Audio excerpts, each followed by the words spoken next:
Y'all, I'm Diana Brianne, and I got to thinking today about being stuck. You know, everybody's got to be stuck somewhere at some point to accomplish much of anything in their lives. If you're not stuck somewhere, it's likely that you're not going to accomplish much. But you've got to pick the right place to be stuck in. We're not supposed to be stuck just anywhere. And we also have to know when it's time to move on. But so much greatness is accomplished slowly and over time, not with instant results, but slowly. So there's good stuck and there's bad stuck.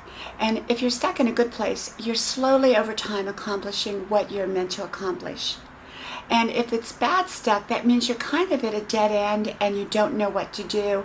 And in that case, I always believe you got to do something great. You've got to sow your seeds to open up your harvest. Something good that you do for others is hopefully going to be something good that's going to be done back for you in some which way from the universe, from God. And I also believe that there's stuck in between. Stuck in between is that place where you really are right where you need to be at this moment while you're preparing for the new opportunity that is to come your way. And that opportunity will come about when you're ready and the door is opened and you have created that door. A lot of times we have unfinished business that needs to take place in where we're at before we can move on. So stuck is not always a bad place to be. Sometimes you're stuck in between while you're finishing up business or completing an assignment.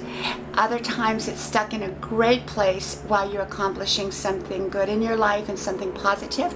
And sometimes if you're stuck in a dead end, then that is a time to become creative in a way that you can get yourself out of there in the most positive of ways. Remember, not all opportunities are good opportunities. And so to take a bad opportunity to get out of a stuck situation is not very wise. Okay, so make all great decisions for your life because it's the great decisions that will eventually open up the doors to where you want to go. From my house to your house, God bless you. And I'll talk to y'all soon. Bye-bye.